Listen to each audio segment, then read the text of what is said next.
자, 시작하겠습니다. 257번부터 갈게요. 257번. 자, 공익사업을 위한 뚜루루 옳지 않은 것은, 자, 이의신청 및 소송에 대한 문제입니다. 1번. 자, 이의신청은 행정심판으로서의 성질을 가지며 이에 관한 규정은 행정심판법에 따른 특별 규정이다. 이해되시죠, 이제? 자, 2번 보겠습니다. 수용재결에 불복해서 취소소송을 제기하는 때에는 이의 신청을 거치는 경우에는 자 수용재결의 취소를 구해 경우에는 수용재결의 취소를 구해야 한다. 자 이건 먼저 자 거기다 여러분 원처분주의라고 써주세요. 원처분주의. 자 이의재결이 아니라 수용재결입니다. 이의재결 X 수용재결. 자 그 다음에 3번 보상금 증감 청구 소송은 공법상 당사자 소송에 해당하며 보상금 증가 청구 소송을 제기하는 자가 토지 소유자일 때는 피고는 누굽니까? 사업 시행자가 피고가 되는 거예요. 거기 시험에 뭐라고 나올까? 토지수용위원회, 관할 토지수용위원회 이렇게 나오겠지? 그럼 X야. 아시겠죠? 자, 그 다음에 4번 공익사업의 사업 시행자가 동일한 소유자에게 속하는 일단의 토지 중 일부를 취득하거나 사용하고 남은 잔여지의 현실적 이용 상황 변경 또는 주를 발생했으나 그 손실이 토지 일부가 공익사업에 취득되거나 사용됨으로써 밑줄 그으세요. 발생한 것이 아닌 경우 자 공익사업을 위한 토지 등의 취득 및 보상에 관한 법률 자 잔여지 손실 보상에 대한 보상 대상에 해당하지 않는다. 자 뭔 말이냐면 해당 사업으로 인해 발생한 잔여지가 아니라는 거예요. 그러면은 잔여지 손실 보상의 대상이 되지 않습니다. 자, 그 다음에 자 4번 수용 재결에 대한 행정소송이 제기되면 사업의 진행 및 토지의 수용 또는 사용은 정지된다라고 했는데 정지되지 않죠. 자 거기다가 여러분 자 소송도 소송은 기본적으로 집행 부정지가 원칙이에요. 아시겠죠? 집행 부정지가 원칙입니다. 자, 정지되지 않습니다. 자, 이건 어떤 소송도 마찬가지죠. 그렇죠? 자, 정답은 4번, 258번 넘어갈게요. 1번, 분묘 이전에 대해서 이장에 소요되는 비용 등을 산정해서 보상해야 하며 영업을 폐지하는 경우에는 영업상 손실에 대해서는 영업이익과 시설의 이전 비용 등을 참작하여 보상해야 된다. 맞습니다. 자, 그러한 보상을 우리가 정당한 보상이다라고 얘기를 하는 거예요. 그 다음에 2번 보겠습니다. 공용수용의 일반법인 자 토지보상법은 보상액 산정의 협의에 관한 경우에는 협의 성립 당시의 가격을 재결에 의한 경우에는 재결 당시의 가격을 기준으로 시가 보상을 원칙으로 한다. 아시겠죠? 시가 보상 원칙. 그걸 이제 시가 보상의 원칙이라고 부르는 거예요. 협의 시에는 협의 성립 당시의 가격을, 재결 시에는 재결 당시의 가격을 기준으로 하는 것을 시가 보상의 원칙이라고 얘기를 합니다. 자, 3번. 사업 시행자가 공익 목적의 직접 사용할 목적으로 이전 대상 물건을 취득하는 경우 공시지가보다 낮은 가격으로 보상해야 된다. 아닙니다. 공시지가를 기준으로 한다. 이렇게 봐야 되죠. 공시지가를 기준으로 여러 가지를 고려해서 적정하게 하는 것이 원칙입니다. 자, 4번. 자, 휴직하는 근로자에 대한 임금 손실을 할 때는 여러분 평균 임금을 참작해서 보상하는 것이 원칙입니다. 평균 임금. 평균 임금에 동그라미 치고. 자, 평균 임금이라는 게 뭡니까? 자, 평균 임금은 보통 3개월에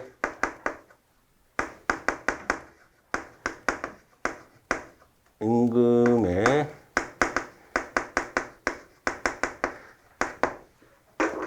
평균치를 평균 임금이라고 얘기를 하는 거예요. 발생 시점을 기준으로 해서 그 전에 3개월, 왜냐면 여러분, 임금이, 매달 똑같진 않아요. 매달 근로시간이 다르고, 뭐, 예를 들어 잔업을 할 수도 있고 등등 달라요. 그래서 평균 임금이라는 개념이 이제 노동법상 있는데, 그거는 3개월치에 가는 임금의 평균을 계산합니다. 자, 정답은 3번으로 가주시면 되겠고요. 259번. 자, 옳지 않은 거 찾는 거야.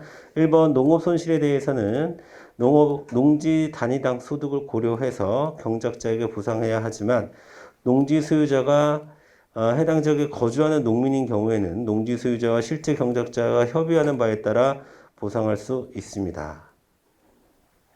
자, 그 다음 이것도 구성할 수 있다. 농지 소유자와 실제 경작자의 협의예요. 사업 시행자와의 협의가 아니라 실제 경작자와의 협의에 따라 보상할 수 있다. 그 다음에 국가 지정 문화재에 대한 관리 단체를 아까 했었죠. 지자체는 자 토지 수용할 수 있다. 3번 자 이것도 했었죠. 자 두 번째 줄 밑줄 그으세요. 자 공익사업에 취득되거나 사용됨으로써 인하여 발생하는 것이 아닌 잔여지라고 하는 것은 해당 공익사업으로 인해서 남게 되는 땅을 잔여지라고 얘기하는 거예요. 자, 그러니까 잔여지 보상 대상이 되지, 보상 대상에 해당한다라고 했으니까 3번이 틀렸네요. 해당하지 않습니다. 자, 4번. 사업 시행자는 동일한 소유자에게 속하는 일단의 토지의 일부를 취득하거나 사용하는 경우 해당 공익사업 시행으로 인해 잔여지 가격이 증가하거나 그 밖에 이익이 발생한 경우에도 그 이익을 그 취득 또는 사용으로 인해 손실과 상기할 수 없다. 별표 치세요.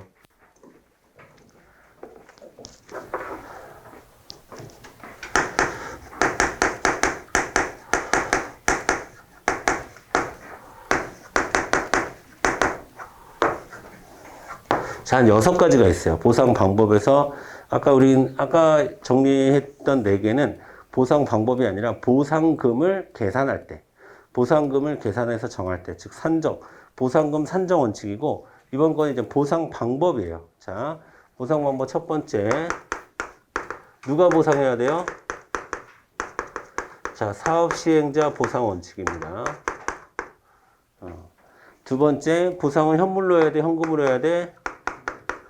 현금 보상.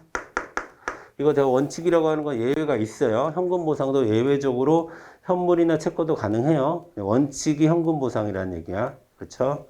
그 다음에 개인별 혹은 개별 보상 원칙입니다. 명의대로 해야 됩니다. 명의대로. 자, 그래서 한꺼번에 돈 주고 마을 사람들끼리 나눠 가지세요. 이러면 안 돼요. 명의대로 개별 보상 해줘야 되고. 자, 그 다음에 보상은 수용 전, 즉 사전 보상의 원칙입니다. 사전 보상의 원칙입니다. 나중에 줄 경우에 그런 거는 이제 지연이잖아 이런 것들은 사업 시행 보상 책임자가 부담해야 되는 겁니다. 후급일 때는. 그 다음에 그러니까 후급도 예외적으로 가능은 하다는 거예요. 그 다음에 아까 나왔었죠. 일괄 보상의 원칙입니다. 일괄 보상. 자, 그 다음에 중요한 게 상계 금지예요. 자, 상계라고 하는 것은 서로 계산해서 제한다라는 뜻이거든요. 서로 계산해서 제하는 거 금지합니다. 특히 지금 관련 판례가 지금 우리가 방금 읽었던 259번의 4번에 해당하는 겁니다. 259번의 4번. 자, 일부를 취득했는데, 잘 들어보세요. 일부를 취득했는데, 그로 인해서 잔여지의 가격에 변동이 있었으면 그것은 상계 못 합니다. 아시겠죠? 자, 그러면 상계 못 한다는 얘기는 그것을 개발 이익으로 이해하지 않는다라는 거예요. 자, 됐습니다. 260페이지, 260번 보겠습니다. 자, 1번 볼게요. 공공용물 일반 사용을 하지 못하게 됨으로써 있게 되는 불이익은 보상에 불과하다. 맞습니다. 자, 예를 들면 내가 도로를 일반적으로 사용하다가 자, 정부의 적법한 공용 침해로 인해서 도로 사용을 못해. 그러면 나한테 보상을 해줘야 돼요? 아닙니다. 그거는 특별한 희생이 되지 않고 사회적 제약에 불과합니다. 내가 내 토지를 뺏긴 거면 당연히 특별한 희생이 되겠지만 내가 도로를 사용하다가 도로를 사용하지 못하게 되는 것은 일반 사용이라는 것은 여러 사람들이 사용하는 것을 얘기하는 거예요. 보상에 불과하다. 이해되시죠? 그 다음에 2번 보겠습니다. 환매 대상 토지의 가격이 취득 당시에 비해서 현저히 하락하거나 상승하였다 하더라도 자, 환매권자는 수령한 보상금 상당액만을 사업 시행자에게 미리 지급하고 일방적으로 매수의 의사표시를 함으로써 사업 시행자의 의사와 관계없이 환매가 성립된다라고 했는데, 자, 기본적으로 여러분 환매권은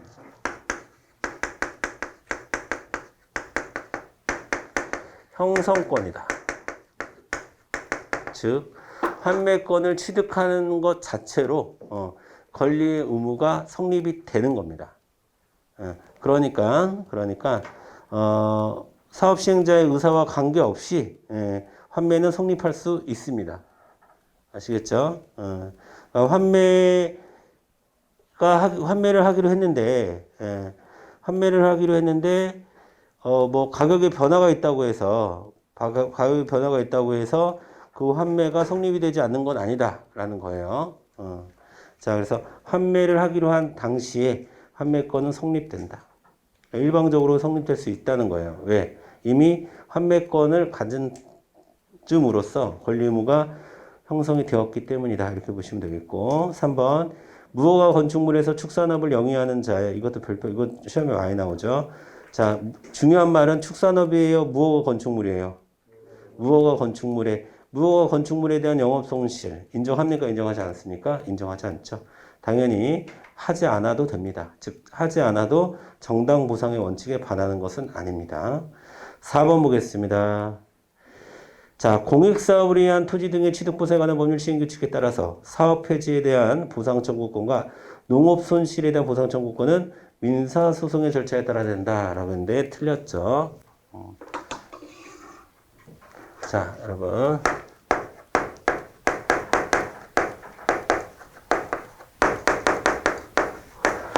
자, 공권으로 본다는 것은 손실보상 소송을 민사로 해야 된다는 거예요? 당사자로 해야 된다는 거예요? 당사자 소송으로 가는 경우를 얘기하는 겁니다. 당사자 소송으로 가는 경우를 얘기하는 거예요. 자, 그러면 자, 여기 세 가지가 있죠. 외워두세요. 하천법, 농업손실, 사업폐지, 판례상 당사자 소송으로 보고 있습니다. 자, 이 세 가지 묶어서 여러분 정리해 주시고 261번 가겠습니다. 1번 공익사업으로 인해서 영업을 폐지하거나 휴업하는 자가 공익사업을 위한 토지 등의 취득 보상에 관한 법률에 따라서 자, 중요한 말은 재결 절차를 거치지 않은 태 바로 사업 시행자한테 영업손실 청구할 수 없습니다. 자, 1번이 틀렸고요. 자, 2번 아까 봤던 판례죠. 자, 어업권이 소멸했어. 어업권에 소멸된 상태에서 이 사람은 항만공사로 인해서 손실보상의 대상이 될 수 없습니다.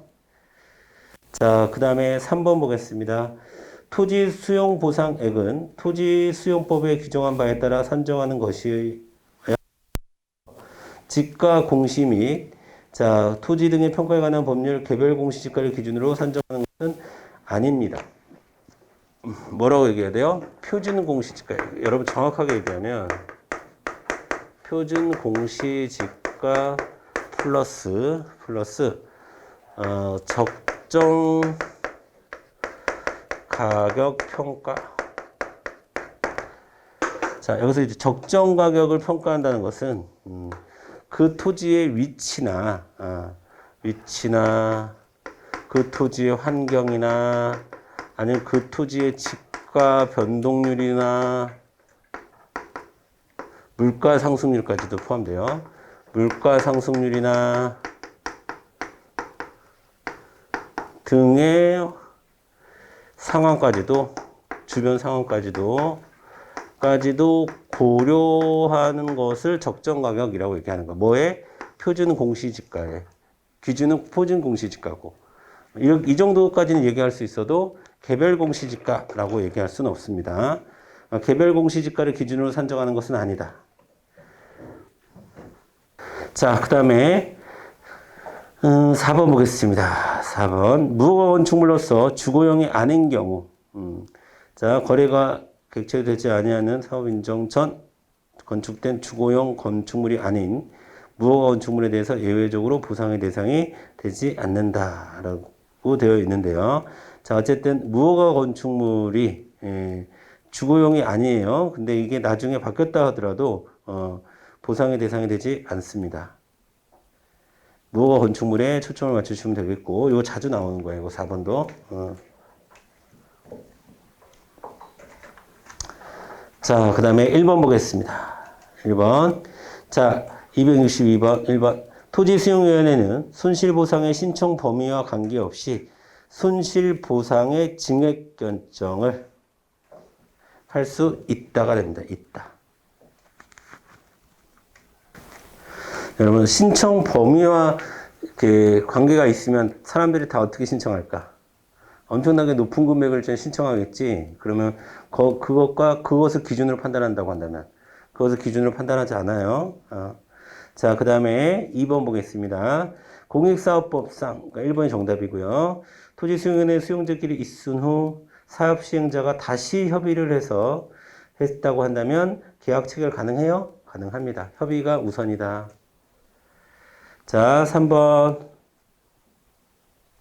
토지 수용 사건에서 사업시행자가 손실보상의 대상이 아니라고 보아 지정물에 대한 보상협의 절차를 진행하지 아니하거나 거부하는 경우에 토지 소유자 등이 공익사업법에 따라서 관할 토지수용위원회에 재결을 하도록 재결 신청을 하도록 청구할 수 있다라고 했는데 중요한 말은 재결 신청을 청구한다. 이게 중요한 말이에요. 재결을 신청할 수 있다. 이러면 안 돼요. 재결 신청은 사업시행자가 하는 거고요. 재결 신청을 청구할 수 있다. 이렇게 해야 돼요. 토지 소유자는. 자, 맞는 말이고요. 그 다음에 4번. 수용 재결에 의해서 수용의 효력이 발생하기 전에 사업 시행자가 수용 대상 토지를 권한 없이 사용한 경우 재결 절차에서 손실보상을 청구할 수 없다라고 했는데, 자, 여러분 보세요. 중요한 것은 지금 수용의 효력이 발생하지도 않았는데 사업 시행자가 수용 대상의 토지를 권한 없이, 그러니까 권한 없이 자, 사용했어요. 그거는 토지 소유자와 사업 시행자의 철저한 민사상 관계가 성립이 되는 겁니다. 그럼 이럴 때는 어떻게 해야 돼요? 손실보상을 구하는 것이 아니라 내 토지를 가져간 것에 대한 손실보상, 아직 그거는 결정이 안 된 거잖아. 수용되기도 전에 지금 사업 시행자가 마음대로 내 땅을 사용했어. 자, 그럴 때는 뭐를 해야 되는 거예요, 여러분? 민사로 가야 되는 거죠, 민사로. 그렇죠? 별도의 민사상 손해배상을 청구하면 되는 거죠. 자, 아니면 이것도 할 수 있어요. 민사상 뭐도 할 수 있어? 자, 수용되기도 전에 내 땅을 사용해서 얻은 이득은 그 사업 시행자의 부당이득이죠. 그래서 부당이득 반환 청구도 할 수 있다. 자, 이 두 가지를 할 수 있는 거예요. 263번 가겠습니다. 263번. 자, 사례가 국토교통부 장관이에요. 국토교통부 장관이 지금 위법한 토지 수용이 있었어. 그래서 A의 권리를 구제하려고 해요. 자, 첫 번째 보겠습니다. 자, 국가배상 청구권에 관한 소송은 국가배상이니까, 뭡니까? 민사예요? 당사자예요? 항고예요? 민사소송이죠. 민사소송. 자, 당사자 소송이 아니라 민사소송입니다. 그 다음에 두 번째. 자, 손해배상의 주체는, 여러분, 손해배상은 국가배상법상 국가나 지방자치단체죠. 근데 지금 토지를 위법하게 수용한 사람이 누굽니까? 국토교통부 장관이죠. 그러면 지자체에서 해야 되겠어? 대한민국에서 해야 되겠어? 국가에서 해야 되겠지? 대한민국. 자, 맞아요. 그 다음에 토지수용위원회의 수용재결에 대한 불복은 이때 항고소송의 피고는 사업시행자예요? 토지수용위원회예요? 토지수용위원회가 되는 거고. 그치? 그 다음에 당사자 소송인 경우에는, 당사자 소송이라는 것은 보상금 증가 청구 소송을 했다는 거지. 그럴 때에는 피고가 누가 돼요? 사업시행자. 바뀌었죠? 그래서 틀린 것은 세 가지가 되는 거죠. 당사자가 아니라 민사소송, 사업시행자가 아니라 토지수용위원회, 토지수용위원회가 아니라 사업시행자. 264번 가겠습니다. 264번. 자, 1번 보겠습니다. 이제부터 여러분 똑같은 판례가 계속 나옵니다. 첫 번째 줄 후단에 무허가 건축물의 축산업 영업행위. 자, 그 영업손실에 대해선 정당한 보상 하지 않아도 되죠. 정당한 보상이 위배되지 않습니다. 자, 2번. 자, 23조 3항의 보상은 법률로서 하되 정당한 보상을 지급해야 한다고 하여 구체적인 보상의 산출 기준은 법률에 유보하고 있다. 맞아요. 법률에 유보하고 있죠, 지금. 자, 그 다음에 3번. 자, 이의 제결에 대한 행정소송은 재결서를 받은 날로부터 자, 60일 이내에 제기해야 된다. 자, 맞죠? 이의 제결을 통과하면 60일, 이의 신청이 없이 하는 경우에 90일. 자, 지금 여기서 뭐 물어보고 있는 거야? 행정소송을 물어보고 있는 거잖아. 행정소송을 물어보고 있는 거야. 이의 신청은 30일인데, 그러니까 이거는 이의 신청을 해야 되는 기간이 30일이고, 지금 이거는 뭐 물어보고 있는 거야? 행정소송이죠, 행정소송. 자, 4번. 자, 공익사업의 시행자가 이주대책 대상자를 포함하여 그 밖의 이해관계인까지 대상자를 넓혀 이주대책을 시행할 수 있으며, 자, 이건 시험에 많이 나옵니다. 4번 별표 치시고, 세입자가 이주대책에 포함될 수도 있고 포함되지 않을 수도 있죠. 근데 포함되지 않았다고 해서 정당한 보상이라고 정당한 보상이 아니라고 주장할 수는 없죠. 그러니까 정당한 보상에 세입자까지 원래 포함되는 건 아니에요. 그러면 나머지는 뭐란 얘기야? 재량이라는 거예요. 써주세요. 입법 정책적 재량일 뿐이다. 입법 정책적 재량일 뿐이다. 세입자를 포함하지 않는다 하더라도 그거는 정당한 보상 원칙에 어긋나는 것은 아니다. 이렇게 봐야 되는 거예요. 265번. 다음 중 생활보상이 아닌 것은 1번 보겠습니다. 주관적 성격이 강한 대인적 보상보다는 객관적 성격이 강하고 생활보상이 그렇다는 거야. 그 다음에 수용의 대상과 보상의 대상이 일치됨을 원칙으로 하는 대물보상에 비해서 자는 훨씬 확대되어 있다. 이렇게 되어 있습니다. 자, 여러분 이렇게 보시면 돼요. 자, 주관적 보상이라는 게 있습니다. 자, 주관적 보상은 피수용자가 생각하는 가치, 피수용자가 생각하는 가치를 기준으로 해요. 근데 우리 아까 262번에 1번에서 봤듯이 손실보상의 신청 범위와 관계없이 증액 결정을 하죠. 그 얘기는 이제는 주관적 보상을 안 한다는 얘기야. 그러면 자, 원래 주관적 보상이었다가 너 얼마를 원하니? 이렇게 처음에 접근했다가 지금은 자, 객관적 보상. 자, 객관적 보상으로 넘어갔다가 그 다음에 세 번째가 생활보상으로 넘어왔어요. 자, 개념이. 자, 그러면 이 생활보상이라는 거는 여러분이 잘 아셔야 될 것은 이 생활보상은 주관적 보상을 전제로 하는 것이 아니라 객관적 보상을 전제로 하는 겁니다. 객관적 보상을 전제로 여기에 플러스 알파를 해준다는 거야. 이걸 생활보상이라고 하는 거야. 여기서 얘기하는 플러스 알파를 알파가 뭐냐면 뭐 이주대책이거나 그 다음에 또 뭐가 있을까요? 예를 들면 이렇게 거기서 어업을 하고 있었는데 거기를 다 무슨 뭐 항만공사를 해. 그러면 그 어업을 하고 있었던 사람들이 나와서 할 수 있게 뭐 직업을 알선해 준다거나 이런 취업 알선 같은 것도 있어요. 이런 것들 다 이런 것들이 포함된 게 생활보상이라고 하는 거예요. 자, 여러분, 그리고 이거를 다른 말로 뭐라고 할까? 대인 보상이라고 하겠지. 주관적 보상을.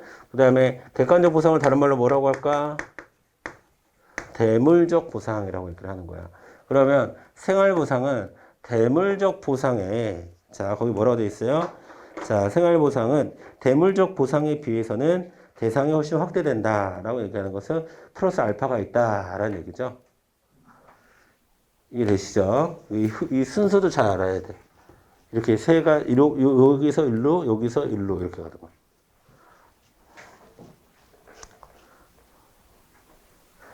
자, 그러니까 1번 맞는 말이고요. 2번 보겠습니다. 무허가 건축물 축소상 또 나왔어. 영업 손실 보상하지 않아요. 3번 보겠습니다. 자, 중앙토지수용위원회가 쭉쭉쭉쭉 수용 재결을 한 후 이제 수용 재결 했어요. 두 번째, 근데 아까도 얘기했지, 아까 나왔던 판례랑 똑같네요. 협의 취득을 했어요. 자, 그런데 여러분 아까랑 완전 똑같지 않네. 자, 그리고 소유권 이전 등기까지 마쳤습니다. 협의 취득을 해서 소유권 이전 등기를 마쳤어요. 그런데 갑이 사업 시행자가 수용 개시일까지 수용 재결 보상금 전액을 지급 공탁하지 않아서 수용 재결이 실효되었다고 주장하며 수용 재결의 무효 확인을 구하는 것은 소송은 적법하지 않죠. 자, 여러분 보세요. 자, 265번 볼게요. 265번. 수용 재결을 했어요. 수용 재결을 했는데 협의 취득을 했는데 그 협의 취득에서 소유권 이전 등기까지 마쳤으면 효력은 협의 취득에서 나와서 결정이 다 난 거야. 그런데 이놈의 사업 시행자가 협의 취득 사이에서 뭔가를 주기로 했어요. 그쵸? 보상금을 주기로 했는데 주지 않았어. 주지 않았다고 해서 수용 재결의 무효 확인을 구하는 거예요. 구하는 거야. 그렇다 하더라도 이미 여러분 소유권은 넘어간 상태예요. 그러면 이럴 때는 어떻게 해야 돼? 손해배상 청구 소송을 하거나 아니면 사업 시행자가 돈을 받아내기 위한 다른 노력을 해야 되는 거지. 수용 재결 자체는 이미 협의 취득으로서 효력을 발생시킨 겁니다. 이미 수용된 거야, 협의로. 그러니까 수용 재결을 가지고 따질 필요는 없어요. 자, 보세요. 이거 아까 같은 논리예요. 협의해서 안 돼가지고 수용으로 가야 되는데, 자, 그래서 수용 재결이 났어. 수용 재결이 났음에도 불구하고 다시 협의를 했단 말이야. 자, 그러면 협의를 하고 여기서 소유권 이전까지 끝났어. 여기에 기초해서 소유권 이전까지 끝났어. 자, 그러면 자, 이때 약속한 것을 왜 지키지 않냐고 따지는 것은 변론을 하고 이 수용 재결에 대해서 이것은 이미 효력이 상실된 거죠. 자, 요게 협의가 되었기 때문에 요걸 기준으로 해서 소유권 이전까지가 되었으면 이건 협의 상실된 거야. 이것도 역시나 내 협의가 깨진 건 없는 거죠, 효력이. 지금 효력이 남아있는 건 요거라는 거예요. 그러니까 이걸 가지고 따질 필요가 없다라는 얘기예요. 자, 여러분 거기다가 써주세요. 무효 확인으로 회복할 수 있는 이익이 없다. 자, 이미 효력을 상실한 수용 재결을 무효 확인을 해봐야 예, 무효입니다. 네, 무효입니다. 그래서요? 이렇게 되는 거예요. 상황이. 자, 그래서 정답은 3번이 되는 겁니다. 3번. 4번. 자, 사업 시행자가 재결이 실효된 후 60일 이내에 재결 신청을 하지 않았더라도 재결 신청을 지연하였다고 볼 수 있는 특별한 사정이 있는 경우에는 그 해당 기간 동안에 지연 가산금은 발생하지 않는다. 재결 실효 후 토지 소유자가 사업 시행자 사이에 보상협의 절차를 다시 하기로 합의한 데에 따라 협의가 진행된 기간은 그와 같은 경우에 속한다라는 겁니다. 자, 보세요, 여러분. 재결의 효력이 사라졌다라는 거예요. 재결이 실효되었다. 그러니까 재결이 잘못됐다라고 판단이 내려진 거야. 그러면 재결의 효력이 없어지겠지. 수용 재결의 효력이 없어지면 다시 사업 시행자는 60일 내에 다시 재결 신청을 해야 돼요. 그러니까 재결이 실효됐다라는 얘기는 아까도 처음에 얘기했듯이 토지 소유자가 재결을 청구한 것과 같은 상황이 되는 거죠. 그래서 60일 이내에 청구를 해야 되는데 그걸 안 했어. 그러면 거기에 따른 지연가산금이 발생을 하는 겁니다. 나중에 그 보상금을 줄 때 지연가산금이 발생을 해요. 그런데 특별한 이유가 있어. 특별한 사정이 있어. 그 특별한 사정 중에 가장 대표적인 게 아까도 얘기했지만 협의가 우선이라고 그랬죠. 그러니까 협의를 하려고 노력하는 그러니까 사업 시행자와 토지 소유자 사이에서 협의를 진행하는 과정으로 인해서 60일이 넘어갔어요. 그런 경우에는 특별한 사정이라고 인정을 해서 지연가산금이 발생하지 않는다라는 뜻이에요. 우리는 그러니까 재결이 실효가 되면 60일 이내에 재결 신청을 사업 시행자가 해야 한다. 이것도 알아두셔야 되고 그렇게 하지 않았을 때는 지연가산금이 발생한다. 이것도 알아두셔야 되고 그 다음에 지연가산금이 발생하지만 특별한 사정, 즉 협의를 위한 노력을 하는 과정이 있었다고 한다면 지연가산금이 발생하지 않을 수도 있다. 이 세 가지를 정리하셔야 돼요. 다시 재결이 실효되면 60일 이내에 재결 신청을 해야 한다. 60일 이내에 재결 신청을 하지 않으면 지연가산금이 발생한다. 하지만 협의를 위한 노력이 있었다는 특별한 사정이 있으면 지연가산금이 발생하지 않는다. 이 세 가지를 순서대로 정리를 해주세요. 자, 되셨죠? 266번 가겠습니다. 자, 토지보상법은 재결이 실효됨으로 인해서 토지 소유자가 입은 손실을 보상하는 규정을 지연가산금 규정과 별도로 두고 있는데요. 지연가산금은 사업 시행자가 정해진 기간 내에 재결 신청을 하지 않고 지연한 데에 대한 제재와 토지 소유자 등의 손실에 대한 보전의 성격을 아울러 가지고 있다. 자, 이거 뭐냐면 첫 번째는 재결이 실효됨으로써 토지 소유자가 입은 그러니까 재결이 실효됐다는 이유 자체로 그 이후로 발생하는 손실이 있고 그것과는 별도로 자 아까도 방금도 얘기했지만 빨리 재결 신청을 그러면 해야 되는데 그것이 지연될 때에 대한 가산금은 별도로 보고 있다라는 거고 2번 보겠습니다. 재결이 실효된 이후 사업 시행자가 다시 재결을 신청할 경우에는 원칙적으로 다시 보상 협의를 거칠 필요가 없으므로 60일이 지난 다음에는 지연가산금이 발생한다는 게 원칙인데 우리는 265번에 4번에 따라서 예외가 있다는 것도 같이 알아두고 있죠. 그렇죠? 자 원칙이니까 원칙은 맞죠. 2번이 3번 보겠습니다.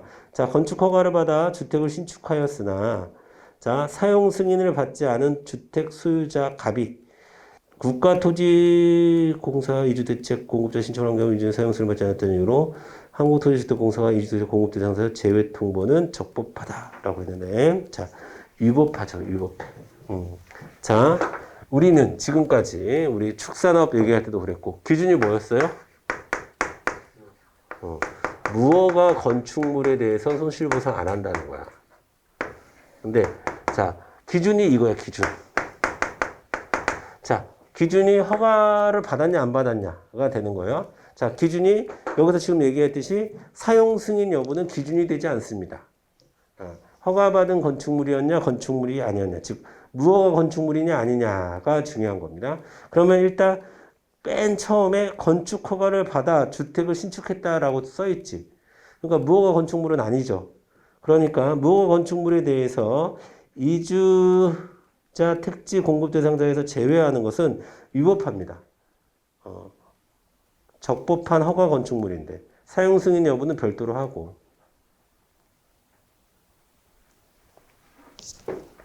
여러분 이해되시죠?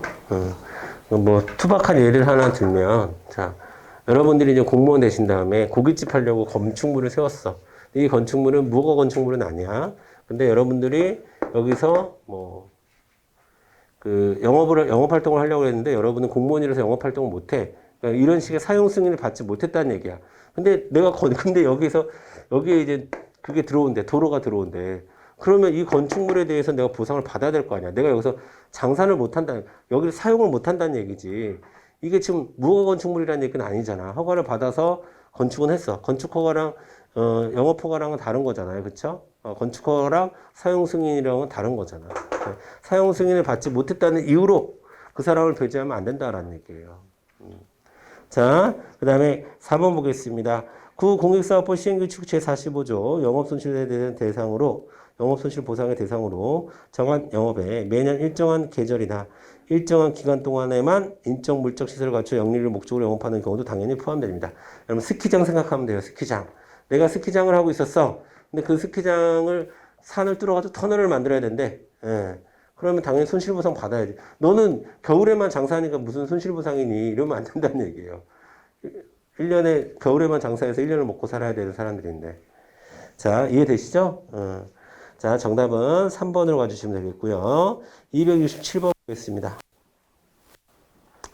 자, 이거는 지금 요거 얘기하는 거예요. 그쵸? 요거. 요 6가지. 그쵸? 외워두세요. 네, 여러분. 외워두시면 편합니다. 자, 가는 그러니까 뭐가 들어가야 되겠어? 사업시행자가 들어가야 되겠죠? 그쵸? 사업시행자 보상의 원칙이니까 나는 착수하기 전에 사전에 보상해야지 공사 시작한 다음에 보상하는 거 아닙니다. 사전 보상 원칙. 되죠? 다는 현금, 라는 개별 혹은 개인, 여기는 개인별, 개별이나 개인별이나 똑같은 말이죠. 자, 그 다음에 마는 뭐 들어가야 돼? 일괄보상. 정답은 1번으로 가주시면 되겠네요. 요거 하나씩 외워가지고 꽂아넣는 문제였습니다. 네, 잠깐 쉬었다가 268번부터 다시 나가도록 하겠습니다.